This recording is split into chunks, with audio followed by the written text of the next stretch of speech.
My parents invited me to a family celebration, but when I arrived, I am Emily, 32 years old. When my mother called to invite me to our family celebration, my heart swelled with hope. After years of distance, maybe they finally wanted to reconnect. I spent hours picking the perfect outfit and gift, driving 3 hours with butterflies in my stomach. But when I arrived at their beautifully decorated house, my mother whispered there was no seat for me. My sister Sarah smirked. Only immediate family gets a spot. I nodded and walked out. Let me know where you are watching from and hit that like and subscribe button as I tell you what happened next. Growing up in our suburban Connecticut home, I always felt like an outsider in my own family. From my earliest memories, there was a clear favorite, and it was never me. My sister Sarah, 4 years younger, somehow captured all the attention, affection, and praise our parents had to offer. My childhood bedroom walls were lined with academic achievements and awards I had earned in desperate attempts to win my parents' approval. Honor roll certificates, science fair medals, debate team trophies. None of them seemed to matter. "Emily, why do you always have to show off?" my mother would say whenever I brought home another perfect report card. Meanwhile, Sarah would bring home average grades and receive endless praise for trying her best. I remember my 10th birthday when I begged for a small party with just a few friends. My parents reluctantly agreed but spent the entire time fussing over 4-year-old Sarah, who was having a tantrum because she wanted cake before I could blow out my candles.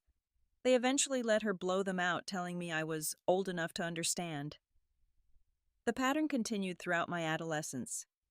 When I was 16, I spent months preparing for the regional piano competition, practicing until my fingers ached. My parents attended only because Sarah had a small role in the school play the same weekend. They left immediately after my performance to take Sarah for ice cream, not even waiting to hear that I had won first place. "We are so proud of both our daughters," my father would say to relatives at family gatherings. But his eyes would linger on Sarah while I stood awkwardly to the side, invisible. Despite everything, I pushed myself harder. If academic excellence would not win their love, perhaps nothing would, but it became my escape. I buried myself in books and studies, finding solace in knowledge and the praise of teachers who recognized my potential. The summer before my senior year, I received an early acceptance letter from an Ivy League university with a partial scholarship. I rushed home, letter clutched in my hand, heart pounding with excitement. Finally, something they could not ignore. I found them in the kitchen planning Sarah's sweet 16 birthday party, scheduled for the following month. "Mom, Dad, I got in," I announced, holding out the letter. My father glanced up briefly. "That is nice, Emily. We will talk about the costs later. Right now, we need to finalize these party arrangements." My mother barely looked at me. "Can you pick up Sarah from her dance class? We are running behind on these party plans." That night I cried silently in my room. Not loud dramatic sobs that might attract attention, but quiet tears that had become my closest companions over the years. The day I left for college, my parents were busy helping Sarah prepare for her first day of high school. Mrs. Jensen, our elderly neighbor, who had always shown me more kindness than my own family, drove me to the bus station. "You are going to do amazing things, Emily," she said, hugging me goodbye. "Sometimes the family we create for ourselves matters more than the one we are born into." Her words stayed with me as the bus pulled away from my hometown. I watched through the window as the familiar streets disappeared behind me. There was sadness, yes, but also a budding sense of freedom. For the first time, I was escaping the shadow that had followed me my entire life. That day, I made a decision that would shape the next decade of my life. I would no longer seek validation from people who seemed incapable of giving it. Instead, I would build a life so full and successful that their approval would become irrelevant. I did not look back as the bus carried me toward my future. The weight of perpetual disappointment began to lift from my shoulders, replaced by determination. If my family could not see my worth, I would find people who could. Little did I know then how completely this decision would transform my life, or that 10 years later it would lead to the most painful family gathering yet, and ultimately to an unexpected resolution that would change everything. College became my sanctuary, a place where my achievements were recognized and celebrated on their own merit. For the first time, I was judged for who I was, not in comparison to anyone else. The freedom was intoxicating. I threw myself into my studies with renewed passion, double majoring in computer science and business.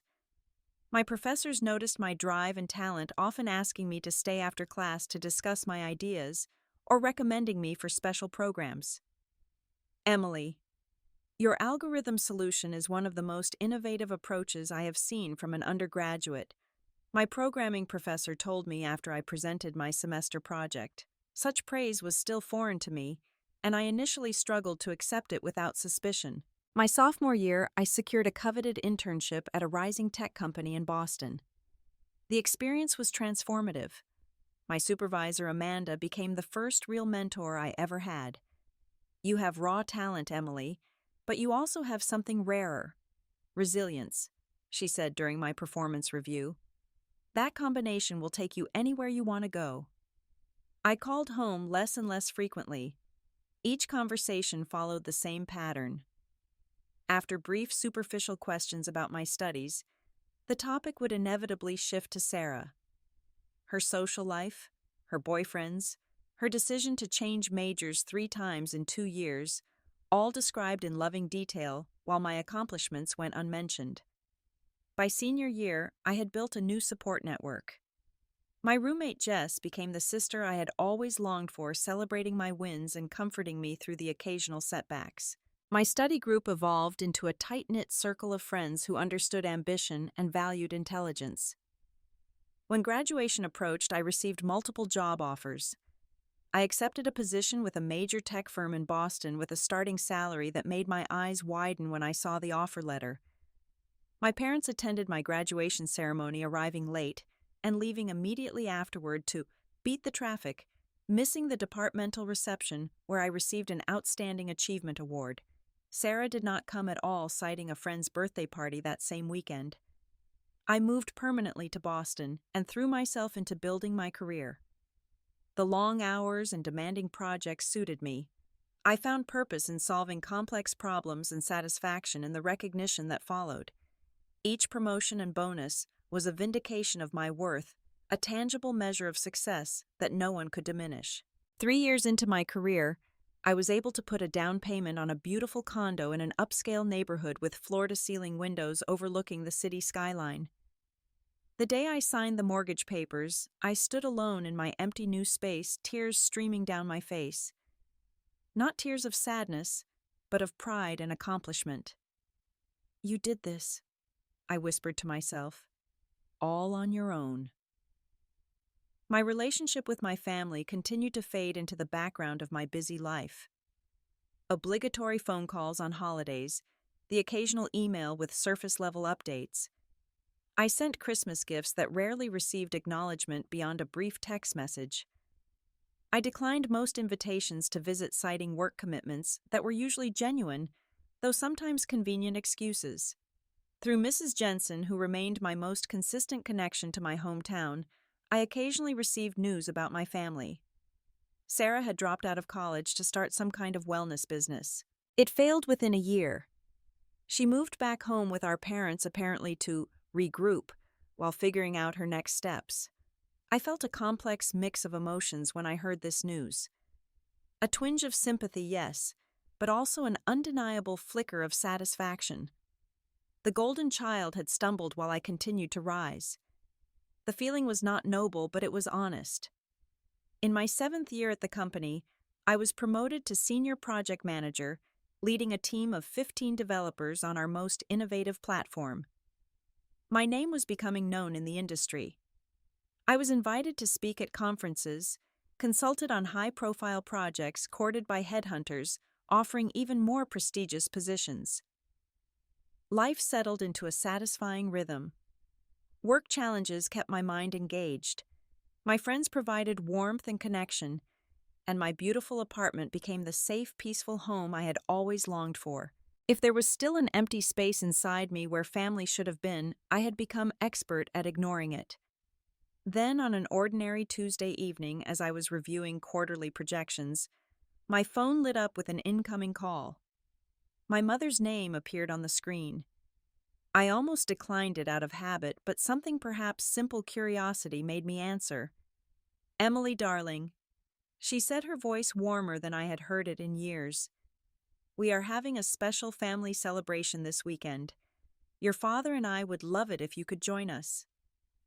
The request was so unexpected that I found myself agreeing before I had fully processed what she was asking. It was only after we hung up that I began to wonder what could have prompted this sudden invitation, and why her tone had been so uncharacteristically affectionate. Little did I know that saying yes to this invitation would set in motion events that would force me to confront everything I had been running from for the past decade. "It is going to be quite an occasion," my mother had said, her voice carrying an enthusiasm I had rarely heard directed toward anything involving me. "We have something really special to celebrate, and it would not be the same without you there." After ending the call, I sat in my ergonomic office chair staring out at the Boston skyline as twilight descended on the city. Something about the conversation felt off, like reading a familiar book and finding extra pages had been inserted when you were not looking. I replayed her words in my mind. The emphasis on special celebration, the insistence that my presence was important, the uncharacteristic warmth. None of it aligned with the mother I knew, the woman who had spent most of my life treating me as an afterthought.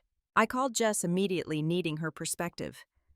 "It sounds suspicious," she agreed after I recounted the conversation. "Your parents have never made this kind of effort before. Why start now? Maybe they are finally realizing what they have missed." I suggested, hating the hopeful note that crept into my voice despite my better judgment. Jess hesitated. "Maybe. Or maybe they want something from you. Your career has taken off. You are doing really well financially. You think this is about money." The thought had not occurred to me, though perhaps it should have. "I do not know, Em, but I think you should go. If nothing else, it is a chance to face your past instead of just running from it. You have built an amazing life. Maybe it is time to show them exactly what they missed out on." The idea took root. I would go to this mysterious celebration, but I would go as the successful, confident woman I had become, not the desperate for approval girl I had been. I decided to bring gifts, expensive ones, that would silently communicate my success. For my father, I selected a limited edition watch from a Swiss luxury brand, the kind of timepiece that executives wore to signal their arrival. For my mother, a silk scarf from a French designer whose waiting list was months long. For Sarah, I hesitated before choosing a moderately priced perfume. Nice enough to be generous, not so extravagant as to seem like I was trying too hard. The days leading up to the weekend filled with an anxious energy I had not felt in years. I scheduled a session at an exclusive salon, had my nails perfectly manicured, and selected an outfit that balanced sophistication with deliberate understatement. A navy blue dress from an up-and-coming designer, simple pearl earrings, and Italian leather heels that had cost nearly a month's rent when I was first starting out. The morning of the gathering, I found myself standing in front of my full-length mirror, scrutinizing my reflection with unusual intensity. The woman staring back at me bore little resemblance to the awkward, eager-to-please girl who had left Connecticut all those years ago. My posture was straighter, my gaze steadier. Success had sculpted my features into something more defined, more certain. "You do not need their approval," I told my reflection firmly. "You are not going for that anymore." The drive from Boston to my childhood home took just over 3 hours. With each mile, I felt myself regressing, slightly old insecurities creeping in despite my best efforts to keep them at bay. By the time I turned onto the familiar street, my knuckles were white on the steering wheel. The house looked different. Fresh paint, new landscaping, a stone pathway that had not been there before. Signs of prosperity that surprised me. Last I had heard, my father's insurance business was struggling, and Sarah's failed venture had further strained their finances. Cars lined the driveway and spilled onto the street. Expensive cars. The kind driven by people for whom money was plentiful and old. A surge of confusion washed over me. This was clearly more than the intimate family gathering I had envisioned. I parked my Audi behind a Mercedes and gathered the gift bags from the passenger seat, taking a deep breath before making my way to the front door. Before I could ring the bell, the door swung open, revealing my mother in an elegant dress that I had never seen before. "Emily," she said, her smile tight, "you made it." Her eyes darted past me to the street beyond, as if checking whether anyone had noticed my arrival. Then she ushered me inside with efficiency rather than warmth. The interior of the house had been transformed. The familiar living room furniture had been replaced by rented pieces with clean modern lines. Floral arrangements that must have cost hundreds adorned every surface. The dining room table had been extended to accommodate at least 20 guests, all dressed in cocktail attire, most of whom I did not recognize. "Who are all these people?" I whispered to my mother as she guided me through the crowd. "Business associates," she replied vaguely. "Very important connections for our family's future." My father appeared cocktail in hand, greeting me with a distracted nod, before being pulled into conversation with an older man in an expensive suit. Sarah was across the room, animated and glowing in a red dress, holding court with a cluster of admiring strangers. And then I saw him. Standing beside Sarah, his hand possessively at the small of her back, was a man probably in his late 40s, distinguished-looking with silver temples and the confident posture of someone accustomed to being in charge. Before I could ask questions, my mother was steering me toward the dining room. "We are about to sit down for dinner," she said. "Let me show you where everything is." I followed her, still clutching my gift bags, increasingly bewildered by the formality of what I had been led to believe was a family celebration. We reached the elaborately set dining table, place cards positioned at each setting. My mother hesitated, a flash of discomfort crossing her features. "The thing is, Emily," she said, her voice dropping to a near whisper, "we did not exactly plan for you to join the seated dinner. We thought you might arrive later for dessert and the announcement." I stared at her, uncomprehending. "There is not a seat for you," she clarified, not quite meeting my eyes. The words hit me like a physical blow. I stood frozen as the implications sank in. They had invited me to a celebration where I was not actually expected to participate. I was an afterthought, a box to be checked, not a valued guest. Sarah appeared at my elbow, champagne flute in hand, the older man still beside her. "Problem?" she asked, her tone suggesting she already knew the answer. "There seems to be a misunderstanding about the seating arrangements," my mother said tightly. Sarah's lips curved into a smile that did not reach her eyes. "Only immediate family gets a spot at the main table. You understand?" The air left my lungs as if I had been punched. Immediate family. After all these years, after everything, I was still being told I did not quite belong. In that moment, with perfect clarity, I understood what was happening. This was not about reconnecting with their estranged daughter. This was about appearances. About using my presence, my success as a prop in whatever performance they were putting on for these strangers. I looked around the room with new eyes. At my father, eagerly networking with men in expensive suits. At my mother, anxiously monitoring the impression they were making. At Sarah, practically glued to the older man who was clearly the guest of honor. This was a business function disguised as a family celebration. And I was window dressing, invited to add prestige but not important enough to actually have a seat at the table. Something hardened inside me, a final door closing on a hope I had not fully acknowledged I still carried. I carefully set the gift bags on a side table, straightened my spine, and nodded once. "I understand perfectly," I said, my voice calm and clear in a way that surprised even me. "Enjoy your evening." Then I turned and walked toward the front door, ignoring my mother's startled call of my name. I did not look back. I did not run. I simply walked with measured steps and my head held high out of the house and back to my car. As I pulled away from the curb, I caught a glimpse of my father in the doorway, a conflicted expression on his face. But he did not come after me. He never had. The 3-hour drive back to Boston passed in a blur. I do not remember stopping for gas or navigating the evening traffic. I only recall the crushing pressure in my chest and the words echoing in my mind on an endless loop. Only immediate family gets a spot. It was nearly midnight when I finally reached my apartment, kicking off my heels in the entryway and collapsing onto my sofa in the dark. The city lights twinkled through my windows, beautiful and indifferent to my pain. I reached for my phone and called Jess, not caring about the late hour. "They did not even have a seat for me," I said when she answered, my voice breaking for the first time. I was invited to a party where I literally was not welcome at the table. "Oh, Em." Jess sighed, the sympathy in her voice unleashing the tears I'd been holding back since leaving my parents' house. "I am so sorry. That is beyond cruel." I told her everything. The transformed house, the business associate Sarah's smug dismissal. With each detail, the humiliation burned fresher, sharper. "The worst part is that I still cared enough to be hurt," I admitted. "After everything, some stupid part of me still wanted them to love me." "That is because you are human and they are your family," Jess said gently. "The fact that you can still feel that way after how they have treated you just shows what a good person you are."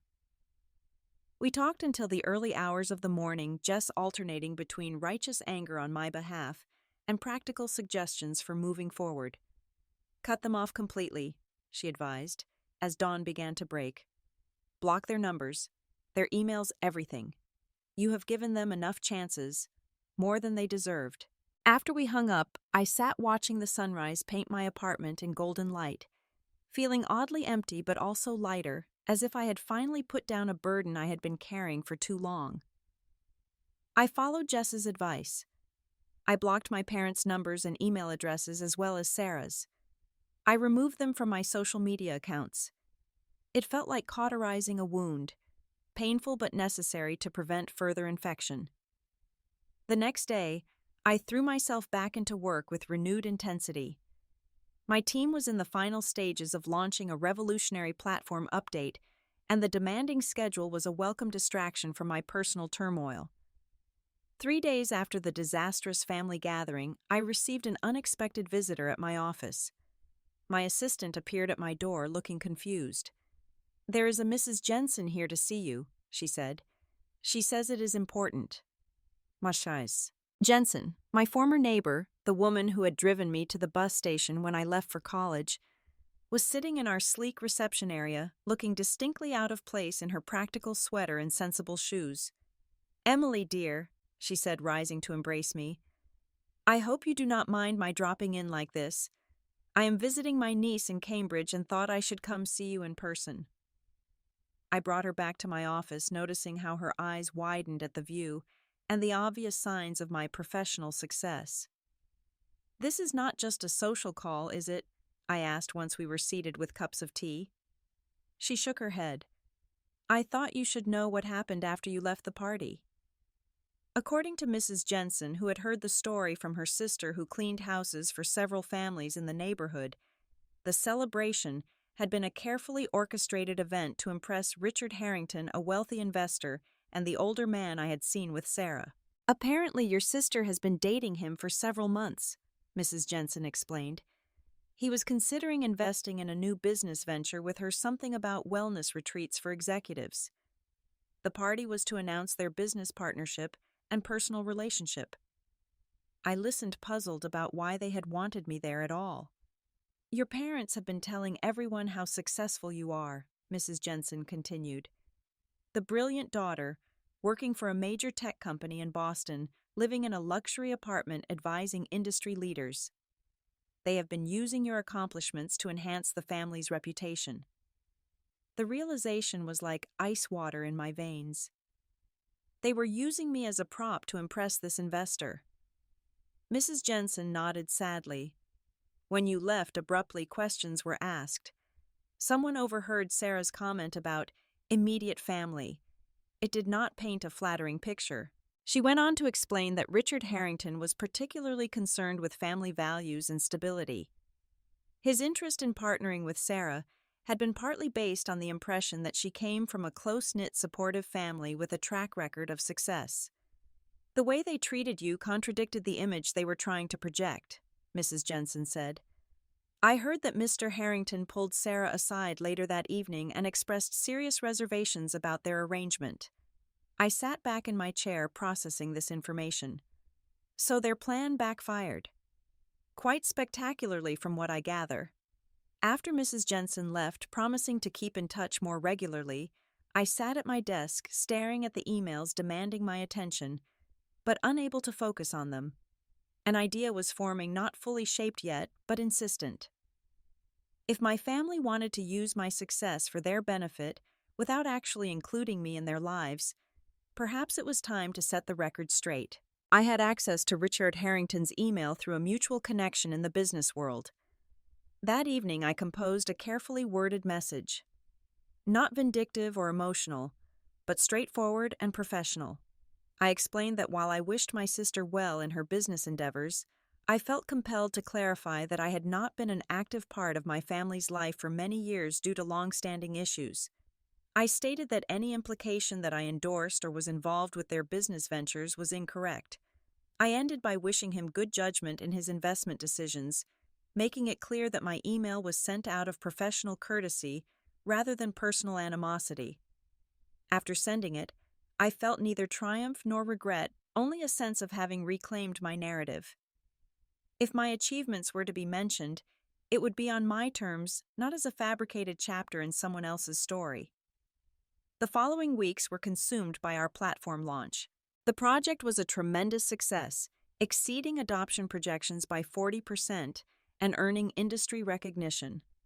My contribution was singled out by the CEO, leading to my promotion to senior director with a substantial raise and equity package.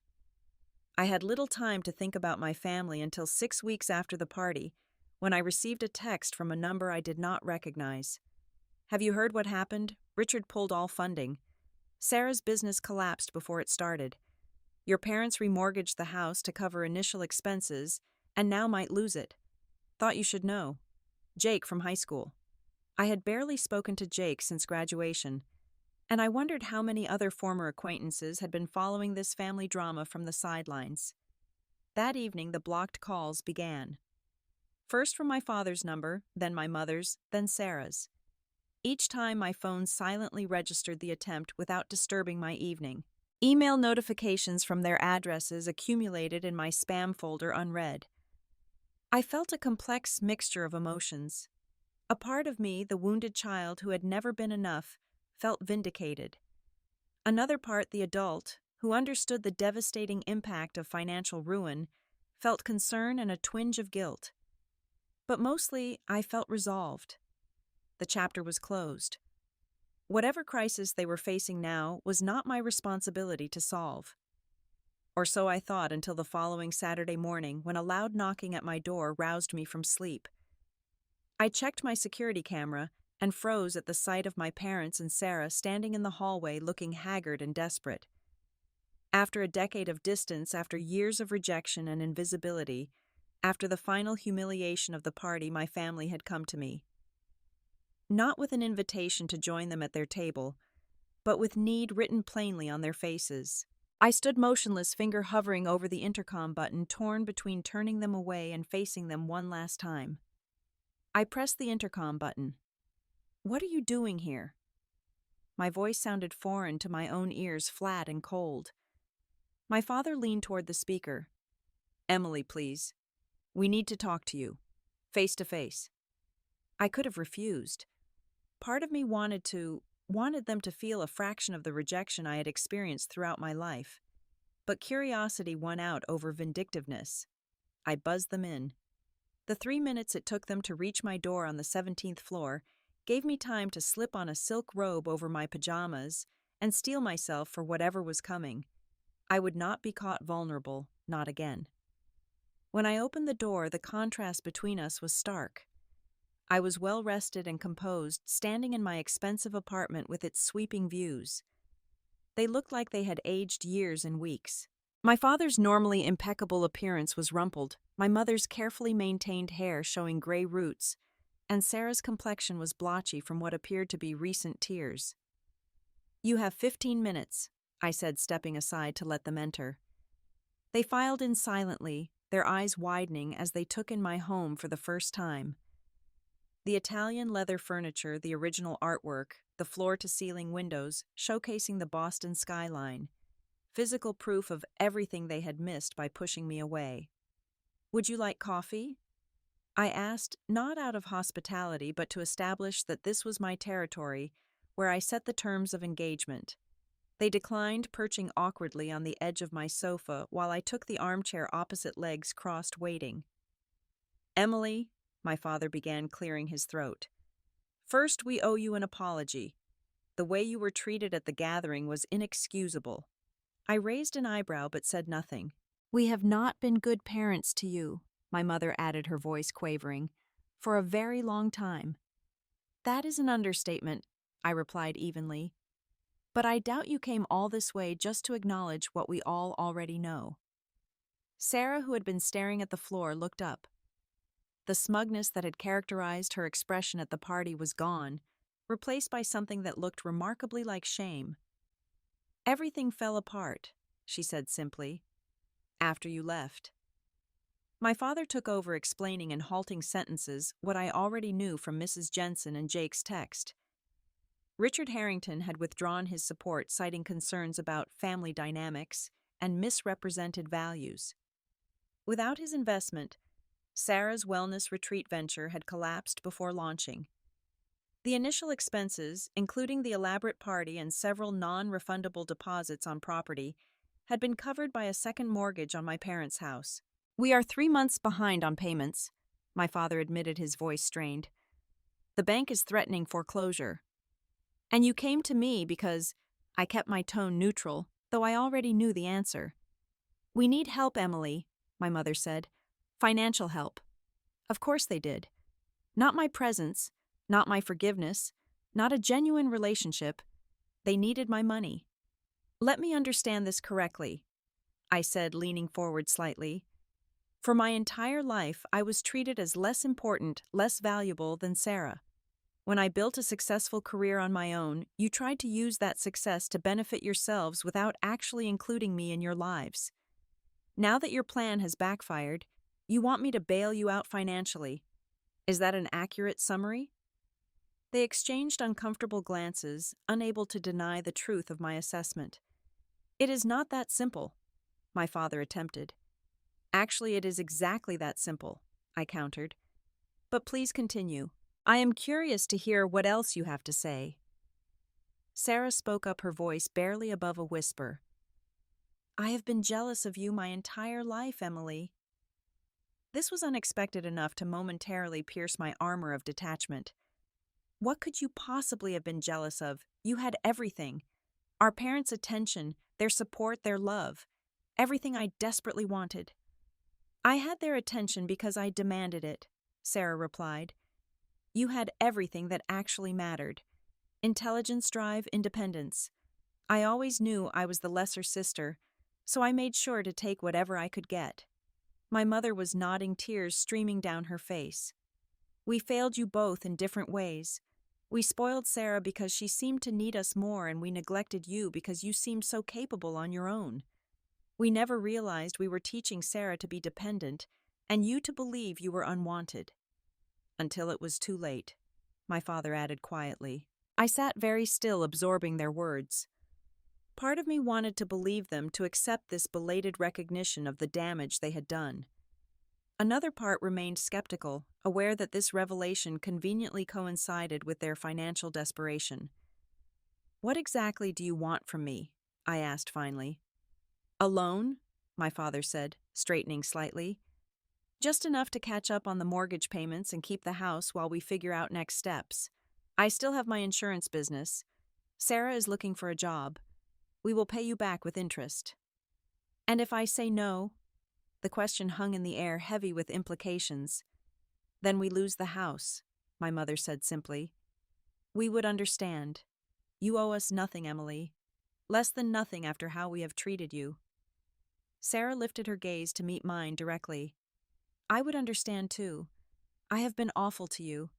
The things I said at the party, I was still playing the same old game, competing for attention, trying to elevate myself by pushing you down. I am not asking for forgiveness. I just want you to know that I see it now. How wrong it all was. I stood and walked to the window, looking out at the city that had become my true home. The place where I had found recognition, success, and a chosen family of friends who valued me for who I was. Behind me, my biological family waited in silence for a decision that would determine their immediate future. The vengeful part of me, the wounded child who had cried alone in her room too many times, wanted to refuse. To tell them that they were reaping what they had sown, that their current troubles were the natural consequences of their own actions. But the woman I had become, the person who had built a life based on competence and integrity, rather than the manipulation and favoritism I had grown up with, saw a different possibility. I turned to face them. I will help you, I said, my voice steady, but not with a simple loan. I have conditions. The relief that flooded their faces quickly gave way to wariness. What conditions? My father asked. First, family therapy. All of us together with a professional I will select and pay for. Weekly sessions for at least 6 months. Their surprise was evident, but none of them objected. Second, Sarah needs to find employment on her own merits, not through any connection to me or my company.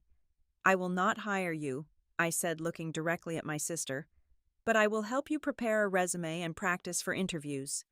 Sarah nodded, a flicker of what might have been respect crossing her features. Third, this will be a formal loan with a written agreement, reasonable interest, and a payment schedule. Business, not family charity. That seems fair, my father acknowledged. And finally, I continued, no more performances. No more using my name or accomplishments to impress others.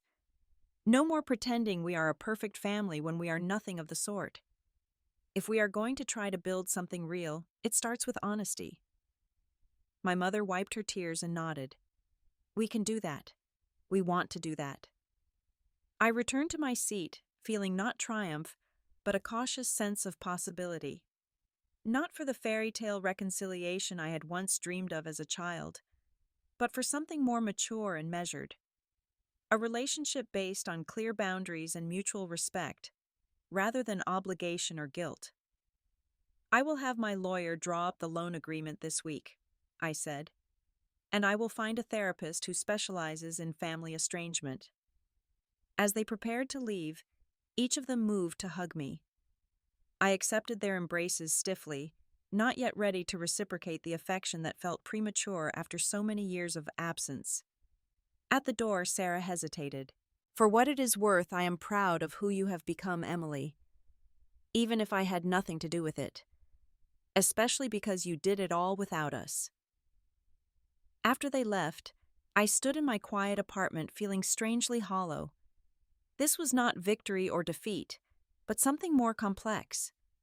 A door that I had believed permanently closed had cracked open slightly, revealing not the warm, loving family of my childhood fantasies, but 3 flawed, struggling humans who had finally recognized the damage they had caused. It was not enough to erase the past, but it was something I had never expected to receive. An acknowledgement. A beginning, perhaps. I poured myself a cup of coffee and called Jess to tell her what had happened. As I recounted the morning's events, I realized I was embarking on a journey as challenging as building my career had been, but in an entirely different realm. The realm of healing boundaries and cautious second chances. The next 6 months unfolded in ways I never could have anticipated. The family therapy sessions began awkwardly with stilted conversations and defensive postures. Dr. Merritt, the psychologist I had selected for her expertise in family estrangement, guided us with patient firmness through the painful process of excavating decades of hurt.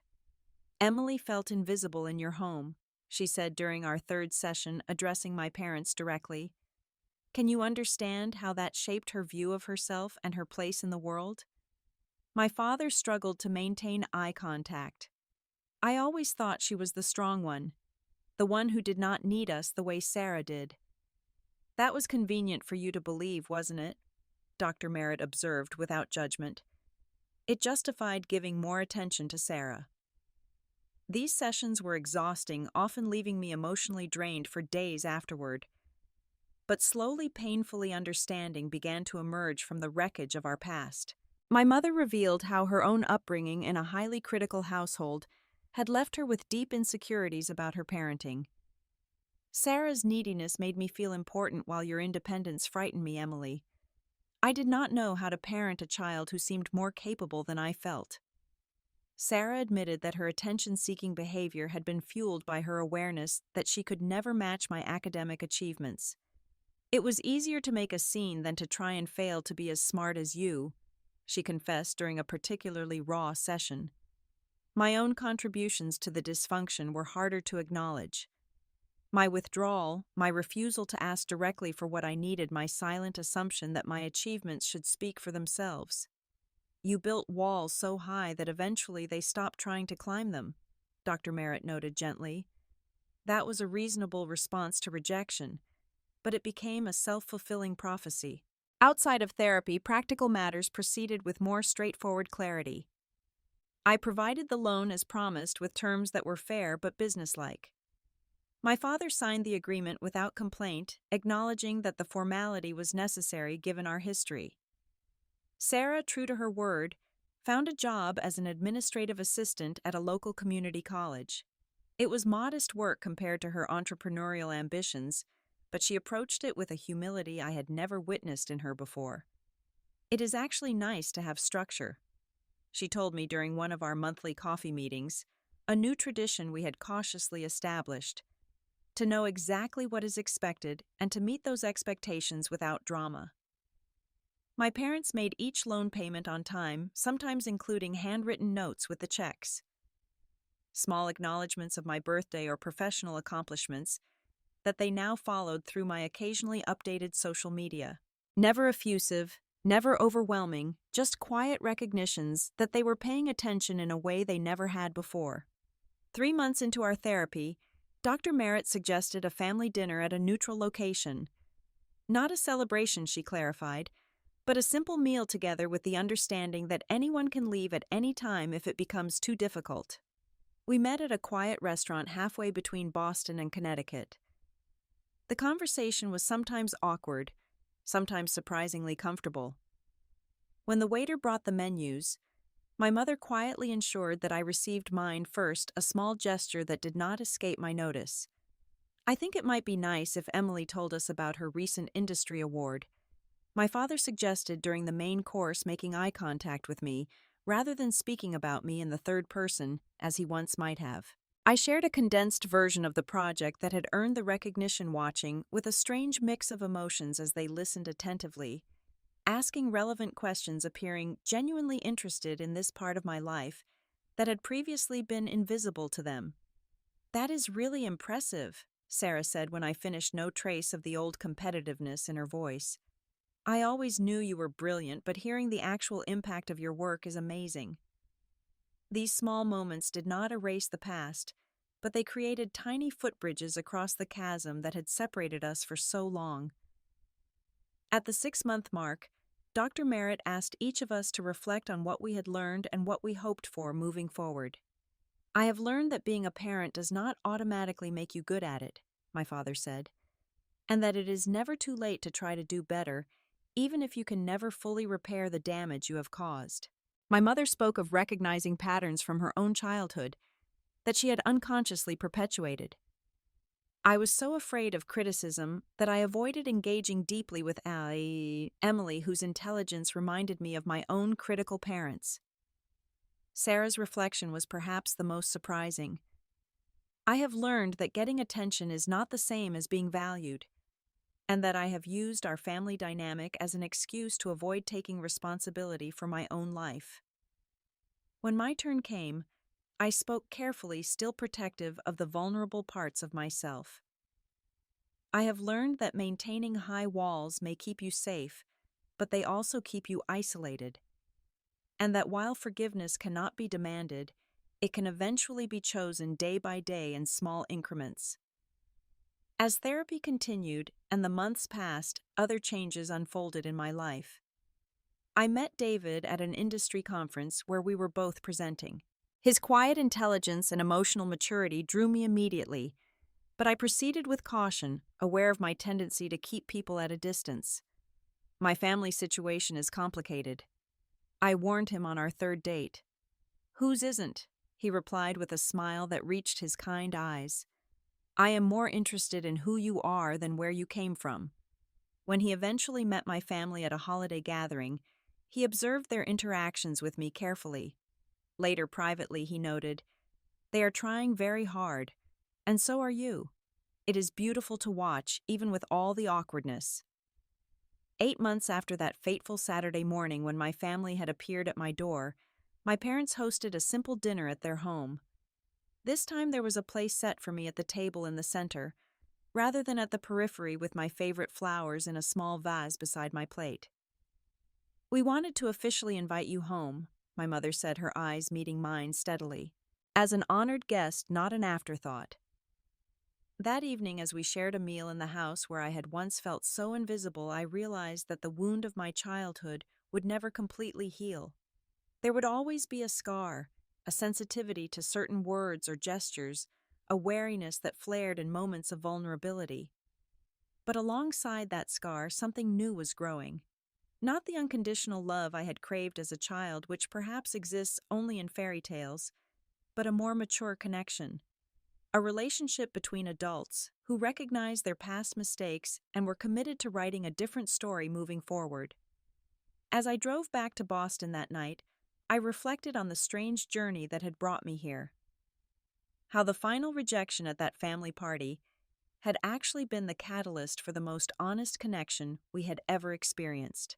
How my decision to walk away with dignity rather than seen had ultimately opened a door that decades of pleasing and achieving had not. The road ahead would not be smooth. Old patterns would resurface, requiring vigilance and honest communication to address. But for the first time, I was not walking that road alone, desperately seeking validation from people unwilling to give it. I was walking alongside them, all of us facing in the same direction, each step a choice rather than an obligation. In the end, the true gift was not their acknowledgement of my worth, though that recognition was healing. The true gift was discovering that I had always been enough exactly as I was, that my value had never depended on their ability to see it. Sometimes you have to walk away from the table where you desperately want to sit in order to find your place at a better one. Sometimes the family you create through choice proves more nurturing than the one you are born into. And sometimes, if you are very fortunate, the people who once failed to see your light finally remove their blindfolds. Not because you beg them to, but because they realize what they have been missing all along. Have you ever had to walk away from something you deeply wanted in order to maintain your dignity? How did it turn out? Share your experience in the comments below. And if this story resonated with you, please hit the like button and subscribe to hear more stories of healing and self-discovery. Remember that sometimes the bravest thing we can do is set boundaries with the people we love the most. Thank you for listening to my journey.